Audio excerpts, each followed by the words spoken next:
کو ایک دوسرے سے اسی طرح محبتوں میں محبتوں کے ساتھ رہنے کی توفیق عطا فرمائے۔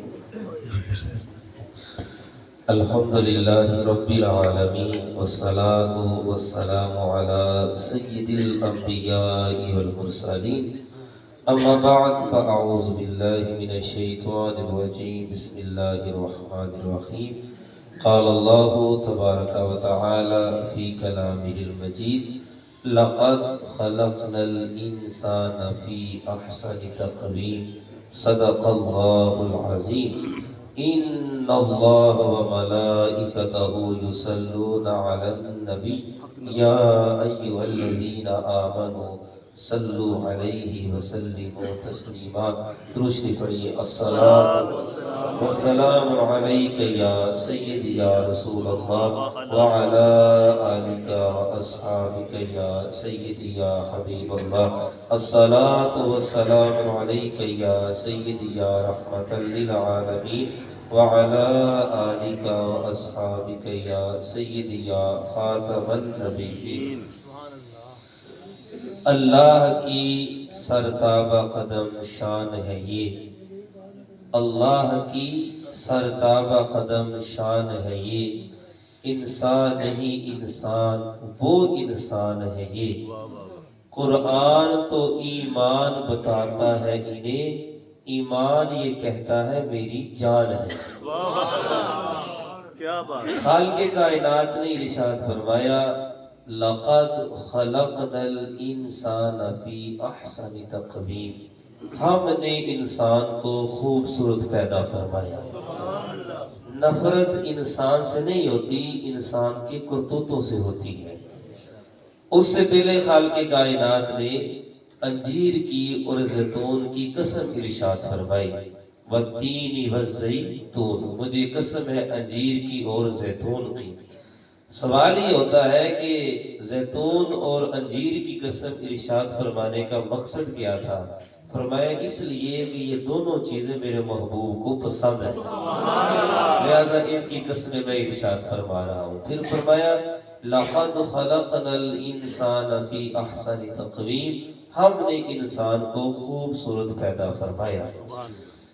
ایک ہی معاشرے کے اندر رہتے ہوئے، ایک ہی گلی محلے کے اندر رہتے ہوئے، ایک شہر قصبہ گاؤں یا ملک کے اندر رہتے ہوئے، ہر انسان کے دوسرے انسان پر حقوق ہے۔ اور مجھے جو موضوع دیا گیا ہے وہ ہے حقوق العباد۔ عبد کہتے ہیں بندے کو اور عباد بندے، یعنی جمع ہے اس کی، یعنی بندوں کے حقوق۔ اب بندوں میں سارے آ جاتے ہیں۔ باب غزالی رحمۃ اللہ تعالیٰ علیہ نے، یہ میں نے لفظ بابا جان بوجھ کر بولا ہے، جو کہتے ہیں نا بابے دی شاہی کوئی نہیں، ان کے لیے ہے کہ دیکھیں باب غزالی نے کیا لکھا ہے۔ تو میں رات کو کتابیں ڈھونڈتا رہا کہ مجھے یہ مضمون کہاں سے ملے گا، تو پھر اچانک باب غزالی رحمۃ اللہ تعالیٰ علیہ پر نظر پڑی، تو آپ نے جو کلام کیا ہے شاید ہی کسی نے کلام کیا ہو۔ کلام تو حضور کا ہی ہے، لیکن یہ ہے کہ باب غزالی نے اس کو ایک جگہ پر جمع فرما دیا ہے۔ حقوق العباد۔ دوسرا مائک دے دو، نہیں بسر ختم ہوگا۔ دوسرا مائک اس کو بند کر، آواز بالکل سادہ کر دیں۔ حقوق العباد، بندوں کے حقوق، یہ ایک ایسا مضمون ہے کہ اس کے اندر نہ تو خطابت کے جوہر دکھانے کی ضرورت ہے، نہ یہاں پر لچھے دار تقریر ہوگی، نہ اس میں شعر و شاعری ہوگی۔ اس میں بس یہی ہے کہ کلاس لگا کے بیٹھ جائیں، اور جب کلاس لگا کر بیٹھیں گے تو حضرات علماء کرام اور سادات اعظام، یہ تو ان کی شفقت ہے کہ یہ مجھ بندہ نچیز کو یہ موقع فراہم کر دیں، یا آپ میرے کلاس فیلو بن جائیں تو رابطہ رہے گا، تو انشاءاللہ بات زیادہ سمجھ میں آ جائے گی۔ اور یہ مضمون ایک ایسا مضمون ہے کہ روزانہ بھی درس ہو تو 6 مہینے تک درس دیتے رہیں تو یہ مضمون ختم ہونے والا نہیں ہے، کیونکہ انسانوں کے اندر سارے آ جاتے ہیں۔ سب سے پہلے والدین، اس کے بعد بہن بھائی، اس کے بعد دوست احباب، پھر پڑوسی، پھر ہمارے ہاں جو ملازم حضرات ہوتے ہیں، جو مزدور طبقہ ہے، یہ تو انسانوں کے حقوق ہیں۔ نبی پاک صلی اللہ علیہ وآلہ وسلم کی بارگاہ اقدس میں اپنا حق لینے کے لیے جانور بھی آیا کرتے تھے۔ ایک انصاری صحابی رضی اللہ تعالیٰ عنہ تشریف لائے، عرض کی یا سیدی یا رسول اللہ صلی اللہ علیہ وسلم، ہمارے باغ میں اونٹ بدک گیا ہے۔ تو حضور علیہ السلام نے ارشاد فرمایا کہ مجھے اس کے پاس لے چلو، قربان جاؤ اگر اونٹ بھی بدک جاتا تھا تو آتے وہ بھی حضور کی بارگاہ میں تھے۔ حضور باغ میں تشریف لے گئے تو باغ کے ارد گرد نا دیوار ہوتی تھی جس کو ہم منڈیر کہتے ہیں۔ تو صحابہ کرام نے عرض کی کہ یا رسول اللہ یہ جو بھی جاتا ہے یہ اس کو چک مارتا ہے، یہ نقصان پہنچائے گا آپ کو۔ حضور نے فرمایا چھوڑ دو مجھے۔ حضور علیہ السلام نے اسے گردن سے پکڑا اور حضور علیہ السلام اسے اس کے پاس لے آئے۔ عرض کی یا رسول اللہ یہ تو ہمارے قابو نہیں آ رہا تھا، لیکن یہ بدک کیوں گیا ہے؟ فرمایا یہ شکایت کر رہا ہے۔ یا رسول اللہ کیا شکایت کر رہا ہے؟ فرمایا میرا مالک میرے کو لوگ کام بہتا لیندہ وا تے پٹھے منو تھوڑے بوندا وا۔ یعنی کہ جانور بھی جب حقوق لینے کے لیے ان کو بھی جو در نظر آتا تھا وہ در مصطفیٰ نظر آتا تھا۔ لیکن آج میں مضمون کو طویل نہیں کروں گا۔ بابا غزالی رحمۃ اللہ تعالیٰ علیہ نے جو 26 حقوق ایک مسلمان کے دوسرے مسلمان کے ساتھ بیان کیے ہیں، وہ 26 کے 26 تو بیان نہیں ہوں گے، لیکن جتنی اللہ تعالیٰ توفیق عطا فرمائے گا تو پھر جب موقع ملے گا تو پھر آپ تو شروع کر لگا گے انشاءاللہ اللہ کے فضل و کرم سے۔ سب سے پہلے نبی کریم صلی اللہ تعالیٰ علیہ وآلہ وسلم نے ارشاد فرمایا کہ ایک آج سنو گفتگو ہوگی مسلمانوں کے ساتھ مسلمانوں کے حقوق، اس کے اوپر ہم گفتگو کریں گے۔ باقی غیر مسلم ان کے علیحدہ حقوق ہیں، ذمی کافر ان کے علیحدہ حقوق ہیں، یعنی ہر بندے کے علیحدہ علیحدہ حقوق ہیں۔ اگر ہم ان کو پہچان جائیں تو ہمارے معاشرے میں امن قائم ہو سکتا ہے۔ نبی کریم رؤوف الرحیم صلی اللہ علیہ وآلہ وسلم نے خانہ کعبہ کو دیکھ کر کہا اے کعبہ تیری بڑی عزت ہے، تجھے میرے جد امجد حضرت ابراہیم خلیل اللہ علیہ السلام نے تعمیر کروایا، اور مزدوری کرنے والوں میں سید الملائکہ جبریل امین علیہ السلام اور ذبی اللہ حضرت اسماعیل علیہ السلام ہیں، اور کعبہ سبحان اللہ لوگ ترستے ہیں، لیکن حضور نے فرمایا اے کعبہ سن، ایک بندہ مومن کی عزت تجھ سے بھی زیادہ ہے۔ ہم کعبہ کی طرف پاؤں نہیں کرتے، ہم کعبہ کی طرف پاؤں نہیں کرتے، کیوں کہ بے ادبی نہ ہو جائے۔ تو جس کی عزت کعبے سے بھی زیادہ ہے وہ آپ کا مسلمان بھائی ہے، تو ہم اس کی عزت کو تار تار کیسے کریں گے؟ قال رسول اللہ صلی اللہ علیہ وآلہ وسلم، حضور جان نور علیہ السلام نے ارشاد فرمایا کہ المسلم من سلم المسلمون من لسانہ و یدہ، فرمایا مسلمان وہ ہے جس کے ہاتھ اور زبان سے دوسرا مسلمان محفوظ رہے۔ ہاتھ سے کیسے محفوظ ہو؟ کہ اس کو تھپڑ نہ مارا جائے، اس کو تشدد کا نشانہ نہ بنایا جائے، لیکن زبان آج فی زمانہ میں یہ بہت کم دیکھنے کو ملتا ہے کہ کیا ایک مسلمان دوسرے مسلمان کی زبان سے محفوظ ہے؟ تہمت، غیبت، چغلی، ریاکاری، حسد، کینہ، یہ ساری بیماریاں آج مسلم معاشرے کے اندر موجود ہیں۔ وجہ کیا ہے؟ وجہ یہ ہے کہ ہم نے حضور کی حدیث کو سمجھا نہیں ہے۔ اب سنیے گا، حضور علیہ السلام نے ارشاد فرمایا مسلمانوں پر کچھ حقوق ہیں۔ نمبر 1، جب کسی مسلمان سے ملو تو اسے سلام کرو۔ سبحان اللہ۔ سلام کے آداب، سلام کس کو کیا جائے، سلام کیسے کیا جائے، کس وقت کیا جائے، کس کو کیا جائے، اس کا جواب کیسے دیا جائے، سلام کے شرعی احکام کیا ہے، یہ ایک پورا جمعہ اس کے اوپر پڑھایا جا سکتا ہے، وہ بھی 2 گھنٹے کا صرف سلام۔ کیا ہے جی؟ پہلا حق کیا ہے کہ جب کسی مسلمان کو ملنا ہے تو کیا کرنا ہے؟ سلام کرنا ہے۔ نمبر 2، جب تمہیں کوئی دعوت دے تو اس کی دعوت کو قبول کرنا ہے، دوسرا حق۔ تیسرا، جب وہ چھینکے تو اس کی چھینک کا جواب دینا ہے، یعنی اگر اس کو چھینک آئی ہے تو اس نے کہا الحمدللہ، تو اس کے جواب میں کیا کہنا ہے؟ یرحمکم اللہ، کہ اللہ تعالیٰ تمہارے اوپر رحم فرمائے۔ بیمار ہو جائے تو اس کی عیادت کرنا، یہ ہے جی چوتھا۔ اگر کوئی مسلمان بیمار ہو گیا تو اس کی کیا کرنی ہے؟ عیادت کرنی ہے، تیمارداری کرنی ہے۔ جب اس کا انتقال ہو جائے تو اس کے جنازے میں شرکت کرنی ہے۔ نمبر 6، جب وہ تمہارے متعلق کوئی قسم کھائے تو اس کو پورا کرنا ہے۔ نمبر 7، اگر وہ تم سے نصیحت کا طالب ہو تو اسے اچھی نصیحت کرنی ہے۔ نمبر 8، اس کی غیر موجودگی میں اس کے گھر والوں کی، اس کے مال کی اور اس کی عزت کی حفاظت کرنی ہے۔ نمبر 9، اپنے لیے بھی وہی پسند کرنا ہے جو اس کے لیے پسند کرنا ہے۔ سمجھ آگئی بات میں؟ وہ تو نہیں ہو رہی، سبحان اللہ کی ذرا۔ اچھا، یہ تمام امور نبی پاک صلی اللہ تعالی علیہ وآلہ وسلم نے حدیث پاک میں جمع فرمائے ہیں۔ صحیح مسلم شریف ہے اور حدیث کا نمبر ہے 2162۔ اتنے بھی سبحان اللہ کہہ رہے، سمجھ آ رہی ہے بات؟ 1122 فلاں فلاں فلاں لوگوں کو گمراہ کری جا رہے ہیں۔ ہم نے کہا 2020 ہمیں بھی کھیلنا آتا ہے، لیکن یہ کہ ہم امن والے لوگ ہیں، انتشار والے لوگ نہیں ہیں۔ سمجھ آ رہی ہے یہ بات؟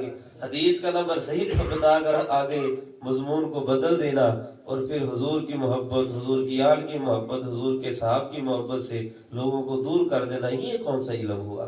چلیے، نبی پاک صلی اللہ علیہ وآلہ وسلم نے ارشاد فرمایا، مسلمانوں کے تم پر 4 حقوق ہیں۔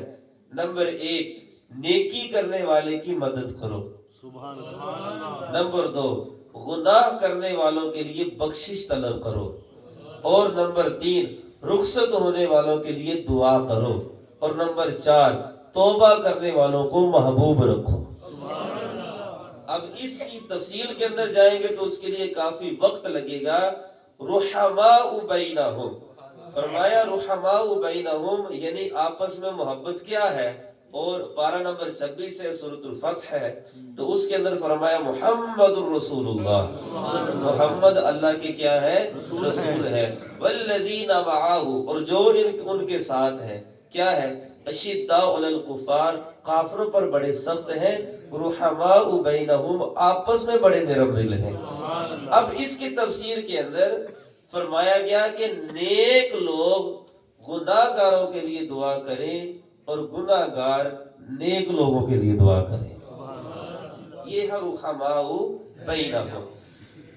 جب کوئی بندہ گناہ گار کسی نیک شخص کو دیکھے تو یوں کہے کہ اے اللہ، تو نے جو اسے بھلائی عطا کی ہے اس میں اس کے لیے برکت دے، اور اسے اس پر ثابت قدم رکھ، اور اس کے ذریعے سے مجھے نفع عطا فرما۔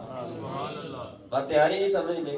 تھوڑا سا آگے چلیے۔ پہلا حق، اب حقوق شروع ہونے لگے ہیں۔ میرا خیال ہے کہ 11ویں شریف کی نسبت سے 11 تو ہونے چاہیے۔ میں تو حیران ہوتا ہوں کہ داڑیاں سفید ہو گئی ہمیں 11ویں کی کھیر کھاتے ہوئے، کلوں کے ختم کھاتے ہوئے، 40ویں کے ختم کھاتے ہوئے، اور نہ جانے ہم نے کون کون سے لنگر جو ہے وہ اپنے اندر ڈالے ہوئے ہیں، لیکن اس کے باوجود ہمیں آج تک یہی نہیں پتا، پھر بھی جناب لنگر کھا کے اور ہاتھوں کے اوپر ہاتھ مار کے کہتے ہیں جیڑا کوئی جتھے لگا لگا رہے، سانوں کی پتا کیڑا صحیح ہے تے کیڑا صحیح نہیں ہے۔ غوث پاک دی 11ویں تے حلال کر لیے۔ سمجھ آ رہی ہے بات میں؟ ایک کلپ سن کے بندہ پھسل جاتا ہے، ساری زندگی 11ویں شریف کھاتے رہے، اور بعد میں کسی نے کہا جی اللہ ہی سے مانگنا ہے، کہتے گھالتے ٹھیک، ہم نے کب کہا کہ اللہ سے نہیں مانگنا، اللہ ہی سے مانگنا ہے، لیکن اللہ جس سے دلواتا ہے اس کو بھی ماننا ہے۔ سمجھ آ رہی ہے بات میں؟ تلخیاں بڑھ گئی، قدورتیں بڑھ گئی، نفرتیں بڑھ گئی۔ خیر چلیے آئے واپس اس طرف، عقیدہ پکا رکھنا۔ کیا جی؟ عقیدہ پکا رکھنا۔ ایک بزرگ ہے، اس کی مثال دیتے ہیں، وہ کہتے ہیں کہ مثلا کیلے کی درجن ہے، تو اس میں سے اگر ایک کیلا خراب ہو جائے تو سب کو پھینک دیا جائے گا؟ کی کیتا جائے گا انہوں ایک نو چوک کے تے سیڈ تے کر دیتا جائے گا تاکہ او دی وجہ تو باقی خراب نہ ہون. یہی مثال عقیدے کی ہے. سمجھانے کے لیے عرض کر رہا ہوں یہی مثال عقیدے کی ہے کہ جیڑا خراب ہو جاوے انہوں چوک کے باہر رکھ دیو تاکہ باقی بچ جان. سبحان اللہ. سمجھ آ رہی ہے بات کی. پہلا حق کیا ہے؟ حضرت سیدنا نعمان بن بشیر انصاری رضی اللہ تعالیٰ عنہ بیان کرتے ہیں کہ میں نے رسول اللہ صلی اللہ علیہ وآلہ وسلم کو ارشاد فرماتے ہوئے سنو ذرا. فرمایا باہمی محبت اور رحم دلی میں مسلمانوں کی مثال ایک جسم کی طرح ہے. جب جسم کے کسی عضو کو تکلیف ہوتی ہے تو تمام جسم بخار اور بیداری کی تکلیف برداشت کرتا ہے. حافظ اشرف صاحب اگر تشریف پھر سنیے گا حدیث میں دوبارہ سننے لگوں. حضرت نعمان بن بشیر رضی اللہ تعالیٰ عنہ انصاری صحابی ہے اور یہی حضرت نعمان بن بشیر ہے کہ جب واقعہ کرب و بلا ہوا تو یہ کوفہ کے اندر گورنر تھے، لیکن چونکہ انہوں نے اہل بیت کا ساتھ دیا تو ان کو معزول کر کے ابن زیاد کو بدبخت کو کوفہ کا گورنر بنایا گیا تھا. بڑے پیارے صحابی ہیں. حضرت نعمان بن بشیر رضی اللہ تعالیٰ عنہ فرماتے ہیں میں نے رسول اللہ صلی اللہ علیہ وآلہ وسلم کو فرماتے ہوئے سنا باہمی محبت اور رحم دلی میں مسلمانوں کی مثال ایک جسم کی طرح ہے. جب جسم کے کسی عضو کو تکلیف پہنچتی ہے تو تمام جسم بخار اور بیداری کی تکلیف برداشت کرتا ہے. اب سنیے گا. آج فلسطین کے اندر ظلم ہو ہمارے دل دھڑکتے ہیں، کشمیر کے اندر ظلم ہو ہمارے دل دھڑکتے ہیں. کیا ہماری ان کے ساتھ کوئی رشتہ داری ہے؟ وہ تو شاید ہماری زبان بھی نہ سمجھتے ہو یا ہم بھی ان کی زبان اچھی طرح سے نہ سمجھتے ہو. آخر وجہ کیا ہے؟ وجہ حضور کا فرمان ہے کہ ہر مسلمان دوسرے مسلمان کے ساتھ ایسے ہے جیسے ایک جسم ہوتا ہے، جسم کا ٹکڑا ہوتا ہے.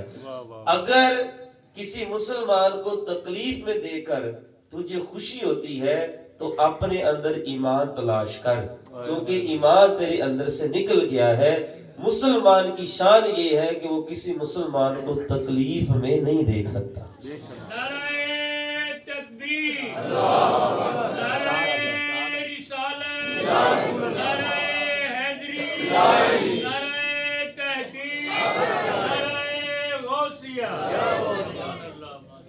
دوسری حدیث سماعت فرمائی. حضرت سیدنا ابو موسیٰ اشعری رضی اللہ تعالیٰ عنہ بیان فرماتے ہیں رسول اللہ صلی اللہ علیہ وآلہ وسلم نے ارشاد فرمایا مومن کے لیے امارت کی مثل ہے جس کا بعض حصہ بعض کو مضبوط کرتا ہے. ایک مومن دوسرے کے لیے کیا ہے جی؟ امارت کی مانند ہے کہ جو اس کو کیا کرتا ہے؟ مضبوط کرتا ہے.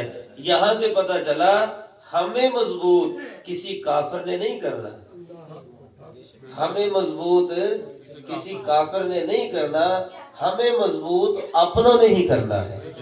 تو جنہوں نے مضبوط کرنا ہے اگر ان کی جڑیں کاٹی جائیں تو بتائیے ہم کبھی مضبوط ہوں گے؟ کبھی بھی نہیں ہوں گے. دوسرا حق وہ میں نے حدیث آپ کو سنا دی ہے. فرمایا گیا کہ مسلمان وہ ہے کہ جس کے ہاتھ اور زبان سے دوسرا مسلمان کیا رہے؟ محفوظ رہے. حضرت سیدنا مجاہد رحمۃ اللہ تعالی فرماتے ہیں جہنمیوں پر ایک قسم کی خارش مسلط کر دی جائے گی. ذرا توجہ سے سنیے گا. جہنمیوں پر ایک قسم کی خارش مسلط کر دی جائے گی جس کی وجہ سے وہ اپنے بدنوں کو کھجائیں گے یہاں تک کہ ان کی اوپر والی جلد اتر جائے گی اور نیچے سے ہڈیاں نظر آنی شروع ہو جائے گی. تو پوچھا جائے گا اے فلاں کیا تجھے اس کی وجہ سے تکلیف ہو رہی ہے؟ تو وہ کہے گا بہت تکلیف ہو رہی ہے.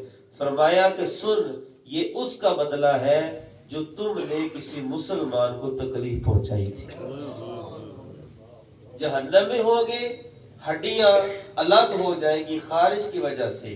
کس وجہ سے جی؟ کسی مسلمان کو تکلیف پہنچائی ہے. نبی پاک صلی اللہ علیہ وآلہ وسلم نے ارشاد فرمایا میں نے جنت میں اس شخص کو ٹہلتے ہوئے دیکھا ہے جس میں دنیا میں مسلمانوں کے راستے سے اس درخت کو کاٹ دیا تھا جو ان کے لیے تکلیف کا باعث تھا. راستے سے چیز کو ہٹا دیا تو کیا فرمایا؟ فرمایا کہ اس کو میں نے جنت کے اندر ٹہلتے ہوئے دیکھا ہے۔ جنت تو بہانہ ہے، چھوٹی چھوٹی باتوں کے اوپر جنت مل جائے گی، لیکن کام نیکی کے ہوں، محفلہ میں چوچی سبحان اللہ کہنا یا ہاتھ چکنا، اس طرح جنت کوئی نہیں لبنی ہے۔ ساری رات محفل جب بیٹھے رہے تو سویرے فجر کی نماز کوئی نہیں پڑھی، جنت ایسے نہیں ملے گی۔ اور ہمیشہ یاد رکھیے کہ حقوق اللہ، جو اللہ تعالیٰ کی حقوق ہیں، ان کے اندر تخفیف ہو سکتی ہے، معافی ہو سکتی ہے۔ کیوں؟ لا تقنطوا من رحمت اللہ، اللہ کی رحمت سے کبھی مایوس نہیں ہونا چاہیے۔ اس کی وجہ سے اعمال کے اندر سستی ہو جائے، معاف ہو سکتے ہیں، لیکن حقوق العباد کی معافی نہیں ہوگی۔ حضور علیہ السلام نے ارشاد فرمایا بتاؤ مفلس شخص کون ہے؟ عرض کی یا رسول اللہ جس کے پاس مال و زر نہ ہو۔ فرمایا نہیں، فرمایا مفلس وہ ہے کہ ایک شخص جب روز محشر آئے گا اس کے پاس پہاڑوں جتنی نیکیاں ہوں گی، پہاڑوں جتنی نیکیاں، تو پھر اس کے مقابلے میں وہ بندہ آئے گا کہ جس نے اس کو تکلیف پہنچائی تھی، تو وہ کہے گا کہ آج تو کیا چاہتا ہے؟ کہ یا باری تعالیٰ اس نے مجھے تکلیف پہنچائی تھی۔ رب فرمائے گا اس کے سارے اعمال نیک اس گناہگار کے کھاتے میں ڈال دو۔ فرمایا کہ ایک لمحے کے لیے جو جنتی تھا وہ جہنمی بن جائے گا، اور جہنمی تھا وہ جنتی بن جائے گا۔ بتاؤ کہ کسی کو تکلیف دینے کی وجہ سے بندہ جتنے مرضی نیک اعمال کرتا رہے تو ان نیک اعمال کا صلہ قیامت والے دن بھی پورا نہیں ملے گا اگر کسی کو تکلیف پہنچائی ہوئی۔ نبی پاک صلی اللہ تعالی علیہ وآلہ وسلم نے ارشاد فرمایا جو مسلمانوں کے راستے سے تکلیف دہ چیز کو ہٹائے اللہ تعالیٰ اس کے بدلے میں اس شخص کے لیے ایک نیکی لکھتا ہے، اور اللہ جس کے لیے ایک نیکی لکھ دے تو اس کے لیے اس نیکی کی وجہ سے اس پر جنت کو واجب فرما دیتا ہے۔ نبی پاک رؤوف الرحیم صلی اللہ علیہ وآلہ وسلم آپ خانہ کعبہ کا طواف کر رہے تھے تو آپ کے آگے آگے ایک شخص وہ بھی طواف کر رہا تھا۔ جب ایک چکر مکمل کیا تو وہ کہنے لگا یا کریم، پیچھے سے زور بھی کہنے لگے یا کریم، تو اس نے زور کو دیکھا نہیں تو کہنے لگا جی تسی میری نقلا کے لو دے ہو۔ اس نے دوسرا چکر کاٹا، پھر اس نے کہا یا کریم، اس نے پھر پیچھے مڑ کر نہیں دیکھا تو کہنے لگا جی آپ میری نقلیں کیوں اتار رہے ہیں۔ تیسرا چکر مکمل ہوا تو جب اس نے کہا یا کریم، حضور نے بھی کہا یا کریم، تو اب اس نے غصے کی حالت میں حضور کی طرف دیکھا، جیسے ہی حضور کے چہرے پر نظر پڑی تو اس کا غصہ جاتا رہا اور کہنے لگا جے تسی ایڈے سونے نہ ہوندے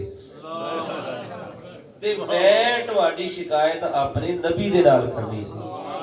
کہا تو نے اپنے نبی کو نہیں دیکھا؟ کہا نہیں دیکھا۔ کلمہ کیسے پڑھا؟ کہا ان کی صفتیں سن کر میں نے کلمہ پڑھ لیا۔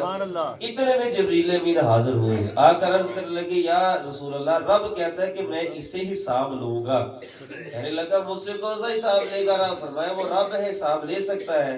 تو آگے اس نے کہا کہ اگر میرا رب مجھ سے حساب لے گا تو میں رب سے بھی حساب لوں گا۔ کہا کیا حساب لے گا؟ فرمایا اگر وہ میرے گناہوں کا حساب لے گا تو میں اس کی رحیمی اور کریمی کا حساب لوں گا، پھر میں دیکھوں گا کہ میرے گناہ زیادہ ہے یا اس کی رحیمی اور کریمی زیادہ ہے۔ حضور علیہ السلام کی آنکھوں سے آنسو چھلکے اور کہا رب کہتا ہے نہ تو ساڈا حساب لے تے نہ اسی طرح حساب لے گا۔ یہ روایت سنانے کا مقصد یہ ہے کہ اللہ جسے چاہے بخش دے، یہ اللہ کی مرضی ہے، یہ اللہ کے حقوق میں سے ہے، لیکن کسی بندے کے ساتھ زیادتی کی ہے۔ اب حضور علیہ السلام کو فرمان سنیے، حضور نے ارشاد فرمایا کل 2 بکریاں رب کی بارگاہ میں حاضر ہوں گی، ایک سینگ والی ہوگی دوسری بغیر سینگ والی ہوگی۔ تو بغیر سینگ والی بکری رب کی بارگاہ میں عرض کرے گی مولا میرے اگر سینگ نہیں تھے تو کوئی بات نہیں، لیکن اس نے مجھے سینگ مار کے مجھے تکلیف کیوں پہنچائی ہے؟ اللہ تعالیٰ اس بکری کو بھی سزا دے گا۔ یہ تو جانوروں کا معاملہ ہے، پھر انسان تو اشرف مخلوقات ہے۔ لو جی آگے سنیے تیسرا حق یہ ہے کہ جب کوئی بندہ کسی مسلمان کے ساتھ ملے تو تکبر اور غرور کے ساتھ پیش نہ آئے بلکہ عاجزی اور انکساری کے ساتھ پیش آئے۔ سبحان اللہ۔ سمجھ آ رہی جی بات کی؟ کیا حق ہے جی؟ تکبر اور غرور کے ساتھ پیش نہ آئے ایسا نہ ہو کہ وہ ہاتھ ملائیں تو آگے سے ہاتھ بھی ایسے کر کے ملائیں. اور وہ کیا روایت ہے، سبحان اللہ. صحابہ فرماتے ہیں رب کعبہ کی قسم ہے جب بھی حضور کسی سے مصافحہ فرماتے جدوں تک دوسرا بندہ ہاتھ نہیں سی نہ چڑھدا حضور اودے کو اپنا ہاتھ نہیں سی چھڑواندے. یہ حضور علیہ الصلوۃ والسلام کا طرز زندگی ہے. حضرت سیدنا ابو ایوب انصاری رحمۃ اللہ تعالی علیہ ورضی اللہ تعالی عنہ آپ فرماتے ہیں کہ حضور نبی پاک صلی اللہ علیہ وآلہ وسلم نے ارشاد فرمایا کسی مسلمان کے لیے جائز نہیں کہ وہ اپنے بھائی سے 3 دن سے زیادہ بات چیت کرے کہ وہ دونوں ملے تو ایک اپنا منہ اس طرف کر لے دوسرا اپنا منہ اس طرف کر لے. ان دونوں میں سے بہتر وہ ہے جو سلام کرنے میں پہل کرے گا. اور حضور نے ارشاد فرمایا جو سلام کرنے میں پہل کرے گا وہ سب سے پہلے جنت میں داخل ہوگا. امام حسن اور امام حسین رضی اللہ تعالی عنہ و علیہم السلام دونوں بھائیوں کے درمیان میں کسی بات پر ناراضگی ہو گئی اور ناراضگی کو 2 دن گزر گئے. امام محمد بن حنفیہ تشریف لے کر آئے اور امام حسین کے پاس اور آ کر کہنے لگے کہ میں دیکھ رہا ہوں کہ 2 دن گزر گئے ہیں بات بھی کوئی اتنی زیادہ نہیں ہے لیکن ناراضگی اتنی بڑھ گئی ہے کہ آپ دونوں ایک دوسرے کے بغیر رہتے نہیں ہیں تو لیکن یہ ایسا معاملہ کیا ہوا ہے. لیکن بات کو سمجھیے گا ناراضگی نہیں تھی تعلیم امت تھا. واہ واہ واہ کہ امت کو تعلیم کیسے دینی تھی نانا جان کی حدیث پر کیسے عمل کرنا تھا.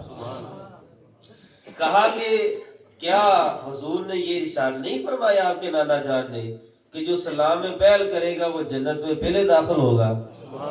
تو او تواڈے تو وڈے بھی ہے نے امام حسن پاک تو تسی جا کے انہاں دے نال سلام لے لو کیڑی کوئی وڈی گل ہے. اب دیکھو انداز دیکھیے گا. حضرت امام حسین حضرت امام حسن کی طرف گئے اور جا کر ان سے یہ نہیں کہا کہ السلام علیکم یہ نہیں کہا جا کر کہنے لگے بھائی جان مجھ سے سلام لیجئے. سبحان اللہ سبحان اللہ. مجھ سے سلام لیجئے.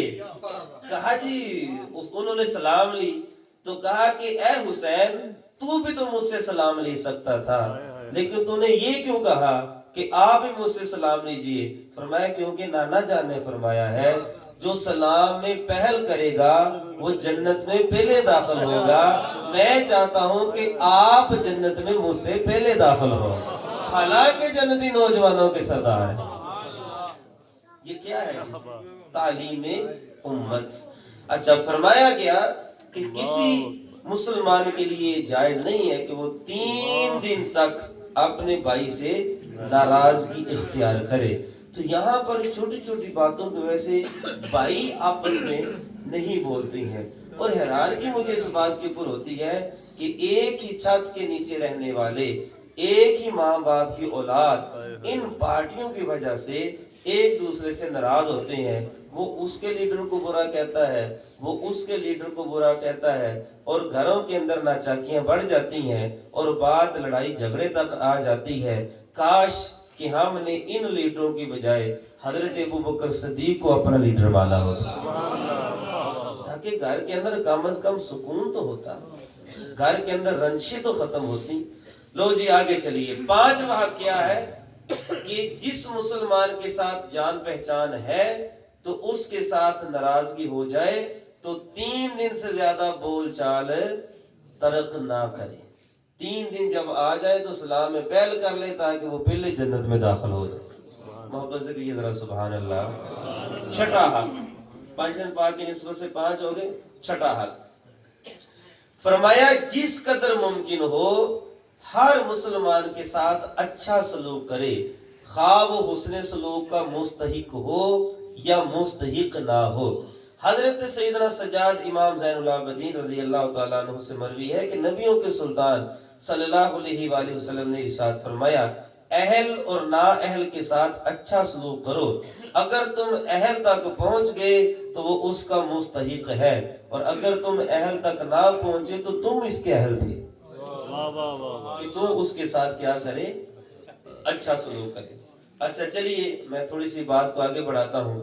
7واں حق کسی مسلمان کے ہاں اجازت لیے بغیر داخل نہ ہو. بلکہ 3 بار اجازت طلب کرے، اگر وہ اجازت دے تو چلا جائے، اگر وہ اجازت نہ دے تو بغیر کسی پریشانی کے واپس لوٹ آئے۔ یہ کیا ہے جی؟ ایک حق ہے۔ مثال کے طور پر آپ نے کسی کا دروازہ کھٹکھٹایا تو فرمایا گیا کہ جب پہلی مرتبہ دروازہ کھٹکھٹایا تو ہو سکتا ہے کہ گھر والے چپ رہیں، دوسری مرتبہ دروازہ کھٹکھٹایا تو ہو سکتا ہے کہ وہ آپس میں مشاورت کریں، جب تیسری مرتبہ کھٹکھٹائے گا تو یا تو وہ اجازت دے دیں گے یا وہ باہر نہیں آئیں گے۔ تو فرمایا پھر چوتھی مرتبہ دروازہ کھٹکھٹانے کی ضرورت نہیں ہے۔ اچھا یہ دروازہ کھٹکھٹانے میں ہے، اور فی زمانہ کسی کو فون کرنے میں بھی ایسے ہی ہے۔ اگر وہ ایک مرتبہ اس نے کال اٹینڈ نہیں کی ہے، دوسری مرتبہ اٹینڈ نہیں کی ہے، تیسری مرتبہ اٹینڈ نہیں کی ہے تو کہتے تو لوایا، اگلے دا تو قصور کوئی نہیں نا، کہ اب اس کو فون پہ فون کر کے، وہ واش روم میں ہوگا، مسجد میں ہوگا، کسی ایسی جگہ ہوگا جہاں پر وہ کال اٹینڈ نہ کر سکتا ہو، تو کیا کرنا چاہیے؟ 3 دن سے 3 مرتبہ سے زیادہ اس کو کال نہیں کرنی چاہیے۔ اچھا جی، 8واں حقوق، اور یہ حقوق اتنا اچھا ہے، اتنا اہم ہے، اور اس کے اوپر سب کو عمل کرنا چاہیے، وہ ہے اخلاق سے پیش آنا۔ سبحان اللہ نہیں کہنی آپ؟ حضور علیہ السلام نے ارشاد فرمایا میزان میں جو سب سے وزنی چیز ہوگی وہ انسان کا حسن اخلاق ہوگا، کہ اس کا اچھا خلق ہوگا، اچھا اخلاق ہوگا، اس کی گفتگو کا معیار اچھا ہوگا، اس کی زبان ترش نہیں ہوگی، چرب زبان نہیں ہوگی، اس کی زبان سے کسی کو نقصان نہیں پہنچے گا۔ کریم ابن کریم، مولا ابن مولا، سید ابن سید، حیدر ابن حیدر، شبیہ مصطفیٰ، تنویر مصطفیٰ، عکس جمال مصطفیٰ، امام حسن مجتبیٰ رضی اللہ تعالیٰ عنہ کو ایک بندے نے پیغام بھیجا، اور اس کا نام تھا مروان لعین، اور اس نے کہہ کر بھیجا تھا کہ تو امام حسن پاک نے جا کے گانا کڑ دیا۔ تو آیا اور امام حسن پاک کو برا بھلا اس نے کہنا شروع کر دیا۔ امام حسن پاک آگے سے سنتے رہے، اور آپ نے بڑا خوبصورت جواب دیا۔ فرمایا جا کر اس کو بتا دینا جس کو تجھے بھیجا ہے کہ یہ گانا تمہارے پاس ہے، ہمارے نانا نے ہمیں قرآن سکھایا۔ یعنی اگر کوئی بندہ آپ کو گالی دیتا ہے تو کیا آپ بدلے میں اس کو گالی دیں گے؟ نہیں۔ تو پھر آپ اور اس میں فرق کیا رہ جائے گا؟ اگر کوئی بندہ آپ کے ساتھ زیادتی کرتا ہے تو بدلے میں آپ اس کے ساتھ زیادتی کریں گے تو آپ اور اس میں فرق نہیں رہ جائے گا۔ اور حضور نے ارشاد فرمایا بہادر وہ نہیں ہے جو میدان میں دشمن کو بچھاڑ دے، بلکہ بہادر وہ ہے جو اپنے غصے پر قابو کرتا ہے۔ سب سے بڑا بہادر وہ ہے۔ حدیث پاک میں ہے کہ نبی پاک صلی اللہ علیہ وآلہ وسلم نے ارشاد فرمایا، اور یہ 9واں حق ہے۔ 11ویں شریف کی نسبت سے 11 بیان کر دیتے ہیں، بس ہم پہنچ گئے قریب۔ سبحان اللہ کہیے ذرا۔ بڑوں کے ساتھ عزت اور احترام کے ساتھ پیش آئے، اور بچوں پر شفقت اور مہربانی کا معاملہ کرے۔ بڑوں کے ساتھ عزت سے پیش آئے۔ ایک قبیلہ تھا، قبیلہ جو ہے نا، اس کا وفد حضور کی بارگاہ میں حاضر ہوا، تو ایک نوجوان گفتگو کے لیے کھڑا ہوا، تو حضور نے فرمایا بیٹھ جا، تواڈے وچوں کوئی سیاڑا کوئی نہیں۔ یہاں سے پتا چلا کہ جب نوجوان بیٹھے ہوں تو ان کو چاہیے کہ اپنی باتیں ہی نہ سنائی جائیں بلکہ بزرگوں کی باتیں سنا کریں، کیونکہ ان کا تجربہ بھی زیادہ ہوتا ہے اور ان کی حکمت بھی زیادہ ہوتی ہے۔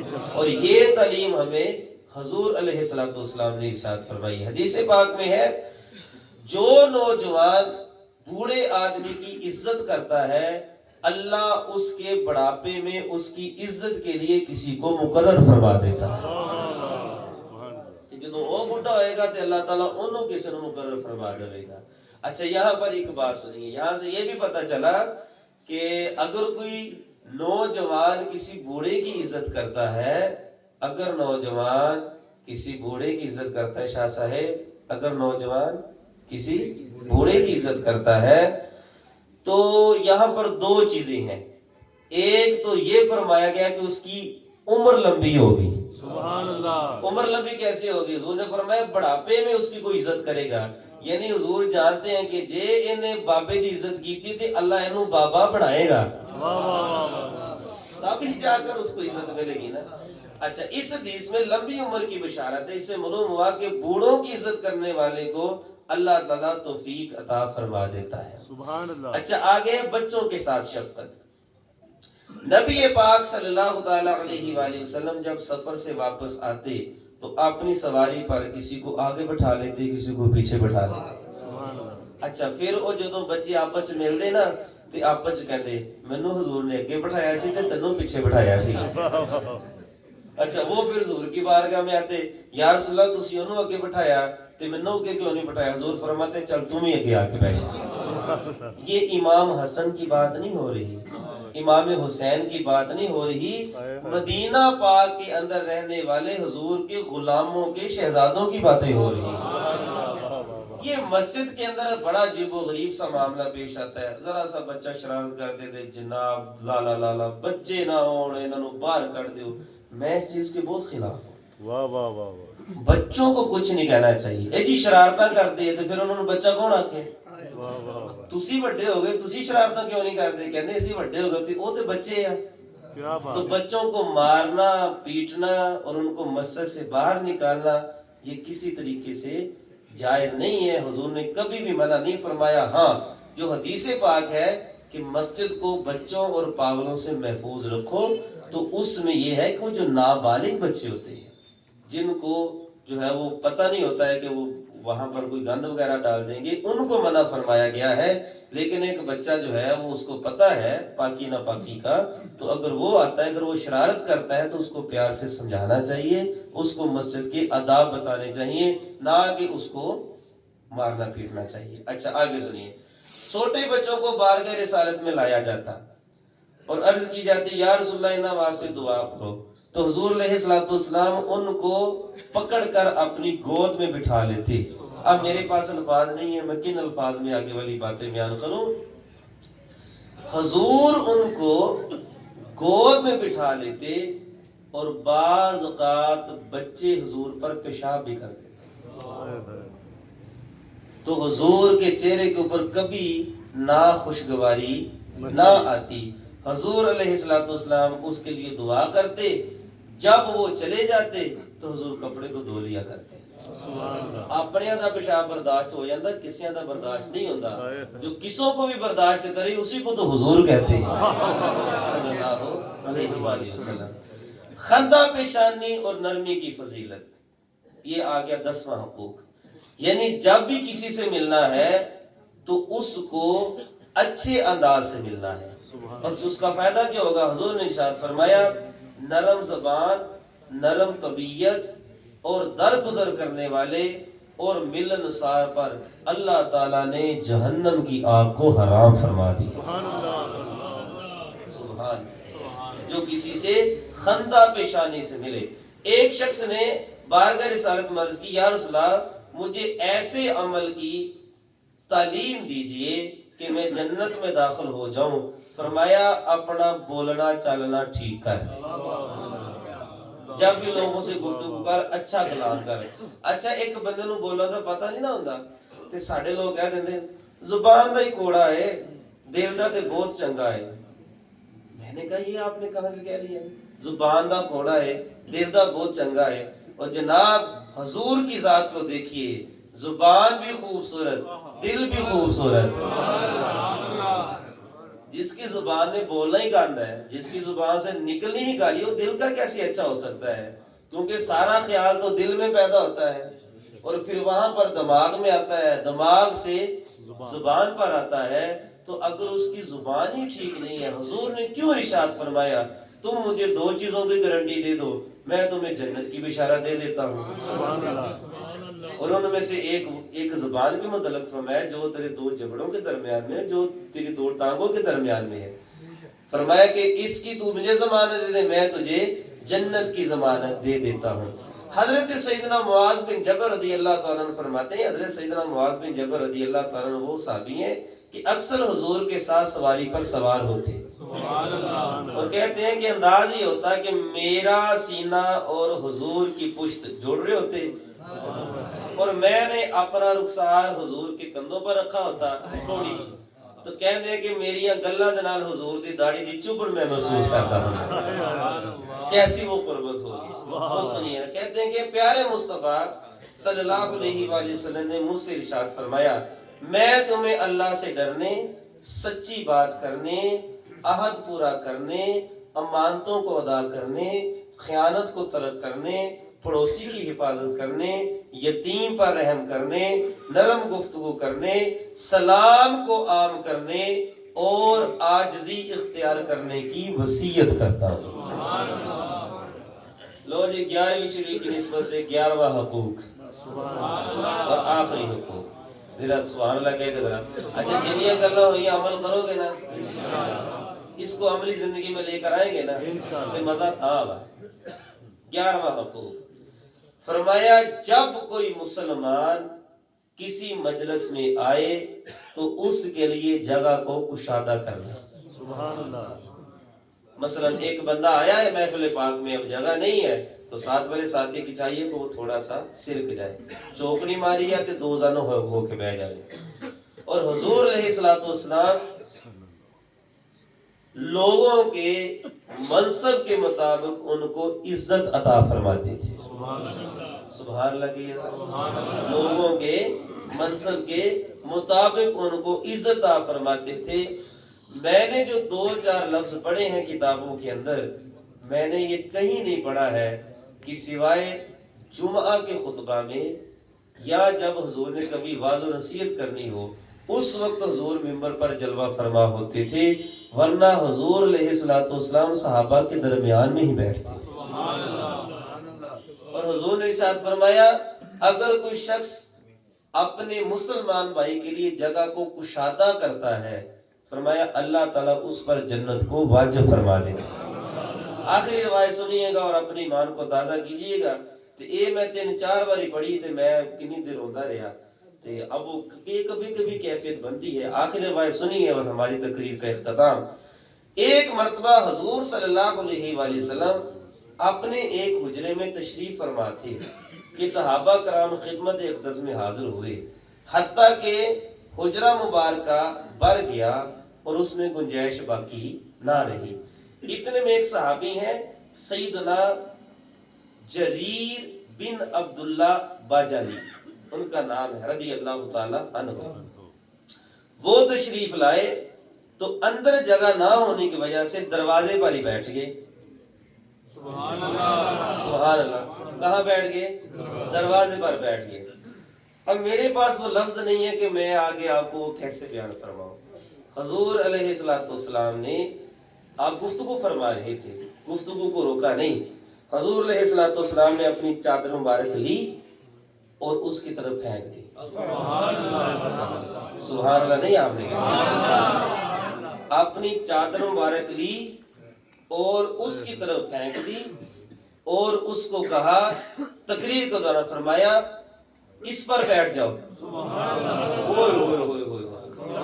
حضور کی چادر، حضور کی چادر کالی کملی، حضور نے فرمایا اس پر بیٹھ جاؤ. حضرت سیدنا اچھا وہ تو پھر عشق کے دھنی لوگ تھے، عشق تو ان کی ہڈیوں میں رچا ہوا تھا. جو محبوب کے وضو کے پانی کا احترام کرتے تھے، جو حضور کے لعاب کا احترام کرتے تھے، تو بتاؤ کو جو حضور کے ناخنوں کا احترام کرتے تھے، جو حضور کے بالوں بارہ کا احترام کرتے تھے. چادر تو حضور کے وجود کے ساتھ لگی ہوتی تھی، حضور کے کندھوں پر ہوتی تھی. حضرت سیدنا جریر بن عبداللہ بجلی نے اس چادر کو اپنے چہرے پر رکھا، اسے چومنے لگے، رونے لگے. پھر چادر کو لپیٹ کر بارگاہ اقدس میں پیش کر دی. عرض کی یا رسول اللہ میری کیا مجال کہ میں آپ کی چادر پر بیٹھوں، جس طرح آپ نے مجھے عزت دی ہے اللہ تعالیٰ قیامت والے دن بھی ہمیں آپ کے ذریعے سے ایسے ہی عزت عطا فرمائے. سبحان اللہ. یہ سن کر نبی پاک صلی اللہ علیہ وآلہ وسلم نے دائیں بائیں دیکھا اور پھر حضور نے ارشاد فرمایا اذا اتاکم کریم قوم فاکرموہ. جدوں تواڈے کول کسی قوم دا بندہ آ جائے تے او دی عزت کیتا کرو. اور ہمیشہ یاد رکھیے کہ عزت والا ہی دوسرے کی عزت کرتا ہے، اور اگر تم چاہتے ہو کہ لوگ تمہاری عزت کریں تو دوسروں کی عزت کرنا سیکھیں۔ عمل کریں گے جی انشاءاللہ۔ جب آپ دوسروں کی عزت کریں گے تو پھر آپ کی بھی عزت ہوگی۔ مالک کریم ہم سب کو عمل کرنے کی توفیق عطا فرمائے۔